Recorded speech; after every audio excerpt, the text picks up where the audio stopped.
O José, que es soltero, ¿no? Y está con las adolescentes, ¿no? Con respeto, si se van a dirigir a una señorita. Si es con testigos, mucho mejor. Con respeto. Sin insinuaciones mayores o bromas que pueden ser malentendidas. Con respeto. Entonces, ese es el carácter, el sentir que tiene que haber en nuestro propio ser. Y no siempre pasa. Porque a veces los cargos pueden envanecer a alguien. O sea, a veces tú puedes decir, ah, ya, bien, ya soy líder de jóvenes, ahora sí todos me van a escuchar, ya se fregaron, ya. Y tienes, ponte, ¿no? Mi edad, ¿no? 28 años, ¿no? Y César, que es mayor que yo, cállate, me vas a escuchar, siéntate, vas a escuchar a tu padre. No, ¿qué es eso? No puede ser esa nuestra actitud, ¿no? Ay, ahora que soy líder de jóvenes, voy a agregar a todas las señoritas a mi grupo de WhatsApp, ¿no? Chicas, ¿cómo están? ¿No? De ahora en adelante, todo conmigo, para siempre. No, así no funciona. Tiene que haber un deseo correcto para la disciplina. Y esto se ve más concreto cuando Pablo va a tocar dos casos específicos en la iglesia.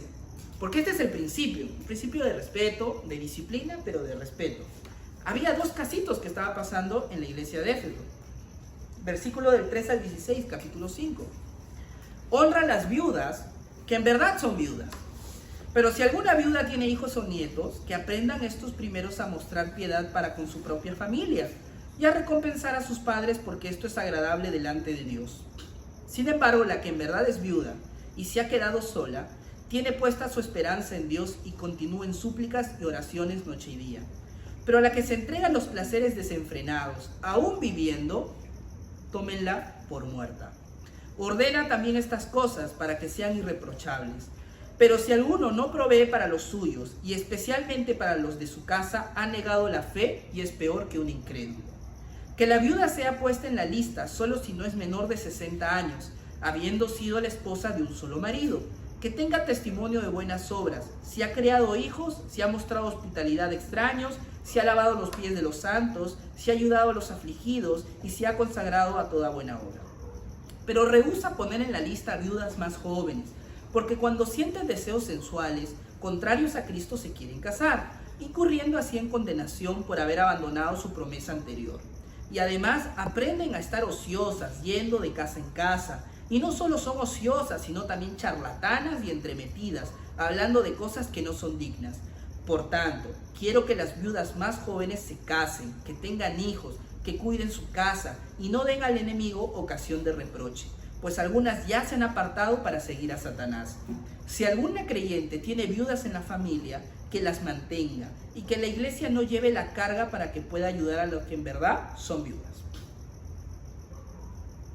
Tres cosas importantes sobre el caso de las viudas. Néstor, nunca había leído sobre esto. En la iglesia de Éfeso, como así en otras iglesias, era común que haya muchas viudas. ¿Por qué? Porque en nuestro sistema patriarcado heterofalocéntrico opresor, los hombres mueren constantemente más que las mujeres. Entonces había muchas viudas.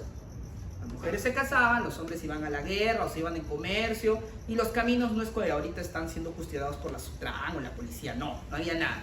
Y muchos mercaderes incluso morían llevando mercancías de una ciudad a otra porque había ladrones y te mataban. Entonces era muy común que existan viudas. Era muy común. ¿Ya? Bien. Entonces, así como había varias viudas, muchas de ellas eran jóvenes. Y había viudas ya más ancianas. ¿Qué hizo la iglesia? Y esto fue una práctica común hasta el siglo XI. La iglesia tenía, pues, digamos, no una lista, aunque acá se dice lista, pero que como un ministerio para ayudar a las viudas, ¿no? Entonces, si las viudas eran de mayor edad, ya no pueden trabajar, no se van a volver a casar, la iglesia las mantenía. O sea, era común de que ellas vivan en la iglesia y ellas pues ofrecieran pues lo que podían hacer, ¿no? Por ahí limpiar las sillas, imagínate en nuestro contexto, ¿no? Limpiar las sillas, por ahí barrer un poquito, preparar por ahí la comida, partir el pan para la Santa Cena, cosas así chiquititas. Y la iglesia se encargaba de su alimentación y su cuidado. Hasta ahí, todo ok. Para que esta viuda esté dentro de la iglesia, la viuda tenía que hacer un voto de abstinencia. No se podía volver a casar, porque ahora pertenecía, digámoslo así, dentro de la iglesia. O sea, como ya nadie te puede cuidar, la iglesia te va a cuidar y va a dar fondos para cuidarte. Se va a salir nuestra platita para cuidarte. Pero ¿qué sucedía? Había muchas viudas ociosas, como bien dice acá, jovencitas, que se aprovechaban de eso. Y estaban en la iglesia simplemente porque acá me dan comida, aquí me dan casa y la paso bien. Y por la noche pues se escapaban para estar en enamoríos, tenían sus enamoraditos dentro de la iglesia, jiji, jajaja, nadie se da cuenta, ¿no? Y ellas ya habían hecho votos para que la iglesia las mantenga. Entonces Pablo dice, no, esto no puede continuar. Acá se están burlando de la iglesia, se están aprovechando, están recibiendo fondos, comen, duermen, supuestamente porque nadie las puede ayudar, cuando en realidad, por ejemplo, esa viuda, imagínate, ¿no? Pepita, ella tiene hijos, ¿por qué la iglesia la está cuidando si ella tiene hijos? Que sus hijos la cuiden. Ve a la casa de tus hijos, que tus hijos te cuiden. O tú, ¿por qué? ¿Por qué, ¿por qué vienes acá y haces juramento de que te vas a quedar en la iglesia cuando sabemos de que tienes a tal persona como enamoradito? Cásate con él. ¿Por qué finges aquí que supuestamente sí, abstinencia, todo por el Señor, ¿no? Entonces, primero, este caso muestra que la iglesia quiere ayudar. La iglesia está para ayudar a las personas que tienen una necesidad. Y eso es algo que tú tienes que aprender, como yo. Si queremos ser buenos ministros de Cristo, tenemos que estar dispuestos a ayudar a nuestro prójimo, a la persona que lo necesite. Dentro de nuestra iglesia hay personas que pasan por necesidad, que necesitan nuestra ayuda. Entonces tienes que estar dispuesto siempre a sacar un poco de la plata de tu bolsillo, un poco del tiempo de tu horario apretado para poder servirle al otro. Ahora bien, esta ayuda que va a proporcionar la iglesia principalmente es para las personas de buen testimonio, es decir, para aquellos que con su testimonio verdaderamente demuestran que aman al Señor, como estas viudas, y lo dice.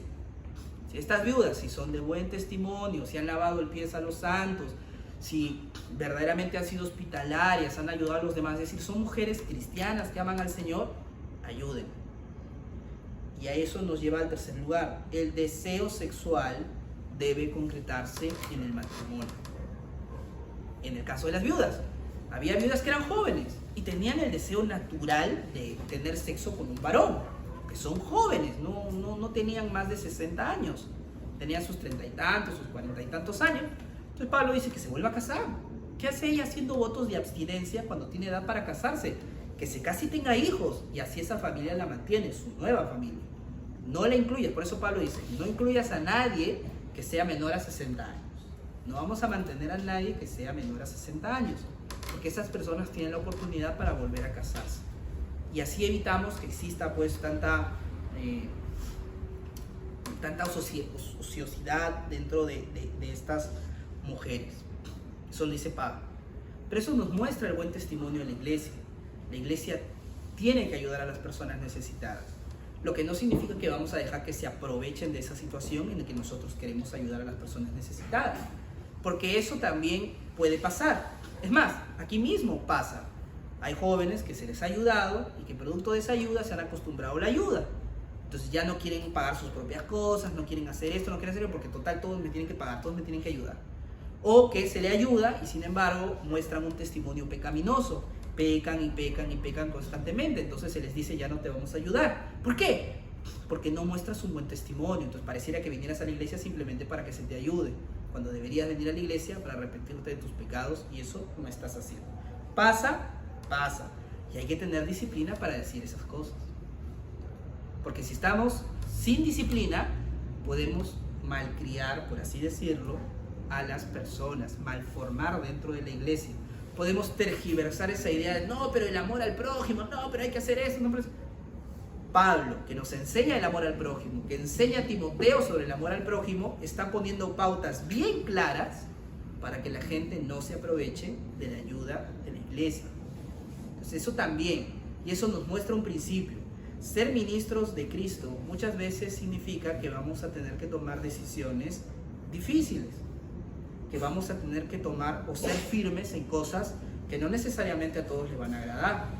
Yo no creo que todos en la iglesia de Éfeso hayan sonreído que Pablo diga, oye, esto no puede pasar, porque había personas que se habían acostumbrado a este estilo de vida. Hay cosas que no le van a gustar a todos, pero Timoteo pues no es un presidente que busca reelegirse. Timoteo es un obispo y tiene que velar por el cuerpo de Cristo, aunque eso signifique tomar decisiones no tan populares, pero para obedecer la palabra del Señor tiene que hacerlo.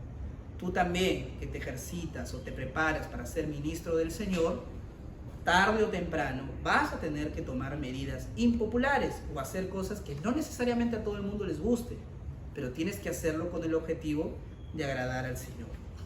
Seguimos. Otro caso. 5 del 20 al 25. Ya vimos el primer caso de las viudas. Vamos a ver otro casito que estaba pasando. 1 Timoteo 5, versículo del 20 al 25. Y le voy a pedir por favor a Adriano que nos ayude. 5 del 20 al 25.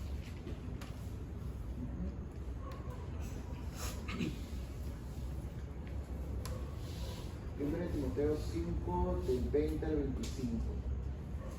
A los que persisten en pecado, repréndelos delante de todos, para que los demás también teman. Te encarezco delante de Dios y del Señor Jesucristo y de sus ángeles escogidos, que guardes estas cosas sin prejuicio, no haciendo nada con parcialidad. No impongas con ligereza las manos a ninguno, ni participes en pecados ajenos. Consérvate puro. Ya no bebas agua, sino usa de un poco de vino, por causa de tu estómago y de tus frecuentes enfermedades. Los pecados de algunos hombres se hacen patentes antes que ellos vengan a juicio, mas a otros se les descubren después. Asimismo se hacen manifiestas las buenas obras, y las que son de otra manera no pueden permanecer ocultas. Amén. Gracias. Entonces aquí Pablo nos lleva al segundo caso. Dentro de la iglesia de Éfeso había personas pues que a pesar de la exhortación bíblica seguían pecando. Eso es algo que yo quiero dejar bien en claro. La palabra del Señor, y esto nos lo manda nuestro Señor Jesucristo y luego se regula dentro de las cartas apostólicas, nos enseñan que si alguien está en pecado, tienes que reprenderlo. Cualquiera, si lo encontraste en ese momento, sí. Si no, tiene que ser una persona ordenada por la iglesia, el pastor o algún líder que ejerza, o diácono en nuestra iglesia que también funcionan como ancianos, para exhortar a esa persona. Si esa persona sigue pecando, ¿qué nos dice el Señor? Que vayas con testigos. Ya pecaste una vez, vuelves a hacer lo mismo, vamos con testigos. Te dije, ¿sabes? Ahora sí, has vuelto a hacerlo y ahora te lo digo en presencia de ellos, no para que te acusen, sí, jaja, pecador, no, sino para que los testigos sepan, te ayuden y estén detrás de ti porque has pecado. Si vuelves a hacer lo mismo, ya no es con testigos. ¿Qué sigue? Dice Jesucristo. A la congregación. O sea, es decir, que se confiese tu pecado a la congregación. Y si vuelves a hacer lo mismo, ¿qué nos dice nuestro Señor Jesucristo? Tómalo por publicano. Este pata es rebelde, no quiere hacer, táchenlo, ya está. Fin de la historia. Pablo más adelante nos va a decir, entrégueselo a Satanás. O sea, no basta con simplemente decir es publicano, es gentil, entrégueselo a Satanás. Sáquenlo de la iglesia. Y esa es la doctrina de la excomulgación, es decir, que no se le abra la puerta a esa persona de la iglesia. O sea, esa persona no es bienvenida. ¿Sabes qué, hermano? O sabes qué, Néstor, tú continúas en tu pecado, no eres bienvenido en nuestra iglesia. No vengas. Chau, chau. Te cierro la puerta. No eres bienvenido. No. Eso es cerrar las puertas y entregárselo a Satanás. ¿Por qué? ¿Por qué se llega a estos puntos, Néstor? ¿Cuál es el objetivo? El objetivo, y también lo dice Pablo, es que esa persona sea confrontada por su maldad. Esa persona tiene que ser confrontada. Es tan rebelde, insiste en su pecado una y otra vez, que tiene que ser confrontada por su maldad. Tiene que arrepentirse. Y si es del Señor, esa persona va a regresar. Y pasó, dentro de la iglesia de Corinto, vimos un hombre que seguía en rebeldía una y otra vez, se le disciplinó públicamente y siguió en rebeldía, y Pablo dice, bótenlo, sáquenlo de la iglesia, sáquenlo, que no venga a la iglesia. Y lo botaron, esa persona no vino. Y cuando Pablo escribe la segunda carta a los Corintios, esta persona regresa, se había arrepentido. Es decir, después de que la iglesia le cerró la puerta y le dijo, chau, chau, no quiero volver a verte, esta persona se arrepintió. Esta persona le había robado la esposa a su padre, es decir, se acostaba con su madrastra. Este hombre se arrepintió, abandonó a la madrastra, cambió de vida y quiere regresar a la iglesia. Entonces Pablo dice, mátenlo. No, Pablo dice, recíbanlo. Ya no le cierren la puerta, recíbanlo, abrácenlo, ámenlo, perdónenlo, porque esa persona ya entendió. Porque el objetivo de la disciplina es el arrepentimiento, es que te arrepientas genuinamente. Y Pablo lo que dice acá nos muestra una vez más el fin de la disciplina. Dice, si alguno persiste en su pecado, ¿qué cosa hay que hacer? Amonéstalo públicamente. Amonéstalo públicamente. Lo que dice nuestro Señor Jesucristo. ¿Con qué fin? ¿Cuál es el objetivo? Dice Pablo acá.